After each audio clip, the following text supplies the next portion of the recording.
I'm Kari. I love to share tips on raising healthy, happy, creative kids. And today we're talking money. We wanted our kids to be able to live with money and have a good relationship with it. I have the benefit, my kids have grown up, and so I can look back and say, wow, this worked. Or, oh, that didn't work. Let's not share that idea. That did not work at all. So today I'm going to share with you some of my favorite tips to do with money to help your kids be savvy with money. So we started paying our kids an allowance, even when they were young, 4 or 5, because they had jobs around the house. One thing that we did, because it was such a nebulous, I will pay you money if you do this job. And so what we started doing when our kids were really little is this one I just printed out. This was later, but I used to just take a piece of paper and I would tape quarters onto the paper so they could see, wow, I can earn this much money.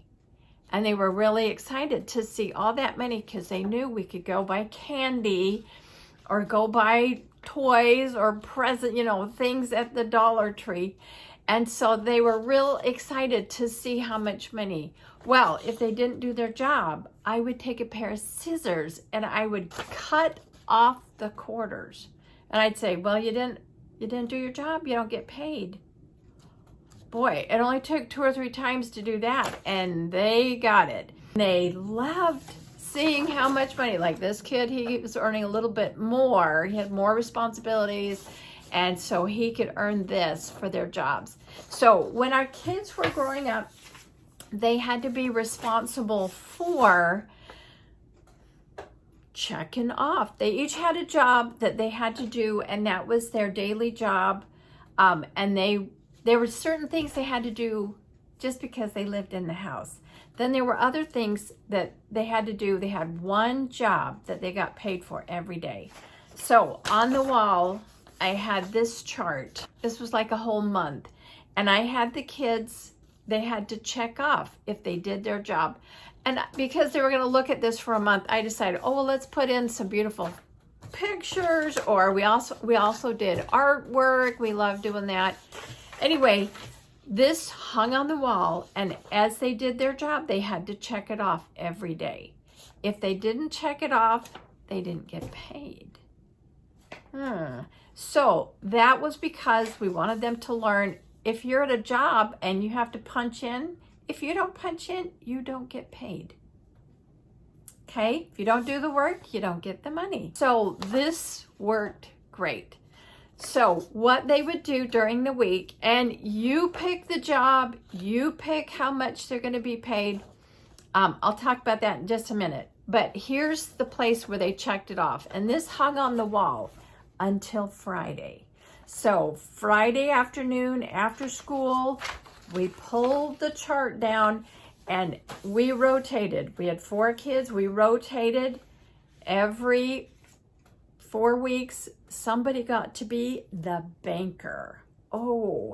So they sat down at the table and I had some cash and I had a jar of coins. Here comes Jefferson, and he's the banker this week. So he sits down and his older sister comes and sits down and says, I did my jobs. And so they would tell him how much money, and then he would count out those dollars and the change. So even if he was younger than the older siblings, it was his week to be in charge. I was a cashier growing up, and I wanted them to be comfortable giving back money, changing money, being able to take a $5 bill and turn it into 5 or 4 ones and 4 quarters. So I wanted them to be able to work with money, not be afraid of it. Okay, so JJ has just paid his older sister her allowance. My mom made cute little bags for each of the kids that were different colors, and so they would pull out their bag and in their bag, there were envelopes. The first envelope was their savings. 50%. We made our kids pay 50% into their savings so their savings would grow. That is why we were generous in their allowance. Okay, this kid, he was 9 years old and 75 cents a day to take out the garbage. Really? I mean, it took less than 5 minutes. But we wanted them to start putting money in the bank. If you make them put in 10%, a lot of financial advisors say, oh, pay yourself 10% first. That's great. But 10% is not very much. It's not going to grow very fast. And we wanted our kids to see their bank accounts grow. So we paid them a little more so they would get in the habit of paying savings. So Sarah would sit down. She was the older sister. She would sit down and she would pay her 50% savings. We would do 10% tithing. And then often we had 3 envelopes. If they were saving up for something special, it might be a Mario game, it might be a pet, it might be a toy that's going to cost a lot of money, then we had an envelope in there for them to put money in. That way this money isn't sitting on their dresser where they look at it and go, I could buy candy. I could buy candy with that. No, put it in here so you're not looking at it. This is gonna get some money in here pretty quick. I would always put all the envelopes away with the money until the next Friday. But sometimes those kids would find their little bags and think, well, I could just take out a little bit. I just really want to do something. In fact, I want to buy a present for my friend. And so I'll just borrow some of, it's my money anyway. Well, it's your savings money. And so if you have kids that are going to sneak and get into their savings, one thing you can do is have them lick it closed and then sign the back. And they have to write how much money is in here. So if you go to the next week and you find that this has been opened, you can count and say, gosh, there should have been, you're missing $3 or $4. Okay, that's just an idea. Having these envelopes teaches your kids to start early. You're helping them and training them to be smart with their money. So they would put their envelopes back in their little bag, zip it closed, and those bags disappeared until next Friday.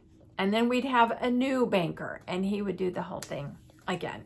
My dad was a banker when I was growing up. And I remember going to the bank. We dressed all up. It was a very fancy thing. We got all dressed up. My mom drove us to the bank and we met with my dad in his office. And I remember filling out papers that had my name and my address. You had to write those down and then you could open up a bank account. That was a big thing. And I loved that. We got little bank books. We could keep track of how much money was in our bank account. So we did that with our own kids. When we moved to a new town, we said, okay, everyone get all your little savings in. So they would get all their little saving envelopes and they would tally up how much was in here. And then we went down to the bank. And I had called ahead and I said, look, I'm bringing my kids. We're going to open up some bank accounts.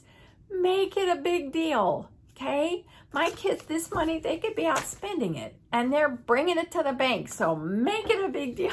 And so we got there and wow, they were so excited. And so our kids walked in, had to fill out a form with their name and address. So make sure your kids know that information or have it written down. Because that's another life skill, is they need to know how to fill out paperwork. Anyway, they filled it out and opened up a bank account. And then like every quarter, they'd get a statement in the mail saying how much money was in there. that was so good for my kids to feel so important. And every time we passed the bank, we'd say, oh, look, our money's in that bank. Look, there it is. Wonder how much you have. Every couple of months, we'd make a trip to the bank, and I'd try to call ahead and just say, make it a big deal. Get out the lollipops or whatever. And those tellers were so nice. They were, oh, you're making a deposit. Look how much money. Anyway, it was a good thing. We would go shopping because they had money left over. So if you're trying to figure out how much money you want to pay your kids for allowance, one thing you can do is figure out the math. If you're going to have your kids put 50%, 50% is way easier to figure out than 40%. You know, just go 50, go half.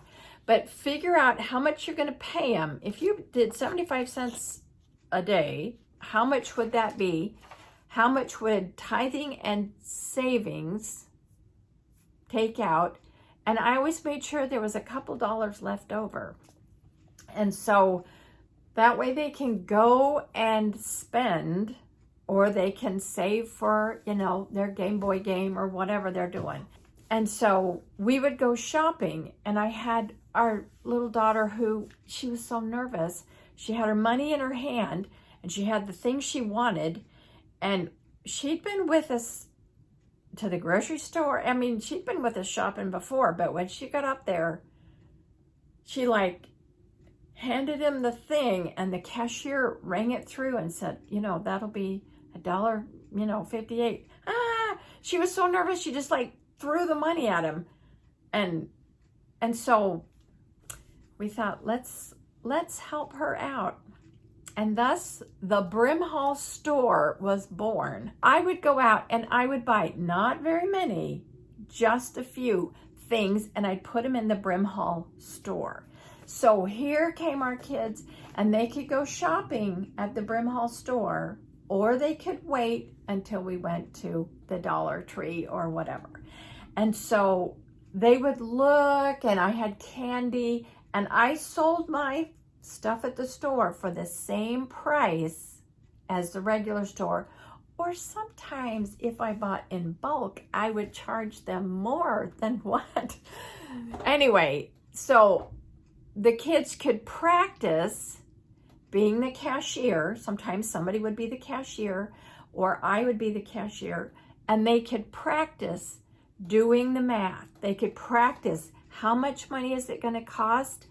Here is the money. They could practice that at home. Now, sometimes you're at the dollar store, or you're somewhere else, or you at the thrift store, because we love to shop at the thrift store. But sometimes you're at the thrift store and the kids see something they really, really want, but they didn't bring their money, or they don't have enough money. And they'd say, Mom, can you buy it for me, please? And I'd say, oh, you know what? I'll buy it and put it in the Brimhall store, but you have to buy it. Okay, I'll do anything. Sure. So we get home, and I put it in the Brimhall store that week. And lo and behold, sometimes they were so thrilled. They'd earned enough money. They had their money. They'd buy it. And they were so happy. Other times, they would have buyer's remorse. They'd say, oh, you know what? I really don't want that anymore. And I'd say, well, that's too bad. You've already put it on layaway. You've already purchased this. You just didn't have the money. And if they said, well, I don't want it now, I'd say, well, you've already bought it. You know, you have to pay me, and we'll take it out of your allowance a little at a time. But you said you wanted it, so you have to pay for it. Sometimes they'd be crying, I don't want it anymore. And I'd say, oh, well, next time, let's think about it a little bit longer when we're at the store. Anyway, it only took 1 or 2 times for them to figure that out, and we'd have a few tears here and there. Something else, when our kids were really young, they would think a credit card was just magic money, that I could just use it anywhere.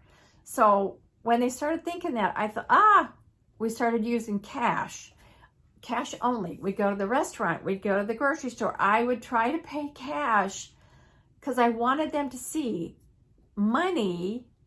It's not just a credit card. This is what I'm buying food with, is money. So help them understand how credit cards work, that's money that you're going to buy, you're going to pay the bank, or the money's already in the bank if it's a debit card.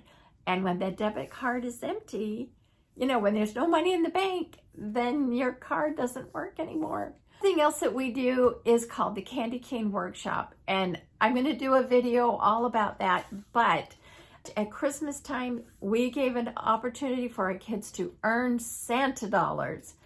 And that was by doing extra above and beyond their schoolwork. I had a whole list of how many dollars they could earn. And then, best idea ever, we had 4 or 5 families, and we would all just go through our house and get rid of all the stuff we didn't want. Instead of donating it to the thrift store, we put it in the Candy Cane Workshop, and all the kids bought each other's stuff. And we took it from there. We went into the wrapping room. They all wrapped presents. Parents didn't even know. It was a win-win. Everybody scored. Our kids read extra books, and the kids bought extra presents that their parents didn't know about. So anyway, there's a couple of money ideas for young kids, like elementary age. I've got another video that I will post about older kids and what you can do with them. But money's such a fun thing to learn about with your kids and to help them learning about money and talking about money. In my family, we talk about money all the time. My dad had his own business after he was at the bank. He left the bank and we moved, and then he opened up his own business. And so we all worked for my dad, and we talked about, if you're not working, you're not earning. I have 2 brothers. They each have their own business, and then the other 2 were teachers and love it. And so we just need to help kids get comfortable, because money is something you're going to deal with the rest of your life. And it can be a great opportunity to teach kids some great lessons, life lessons, all about money. Thanks. Look for my next video about what to do with older kids, because that's when it really gets fun. All right, thanks. Bye.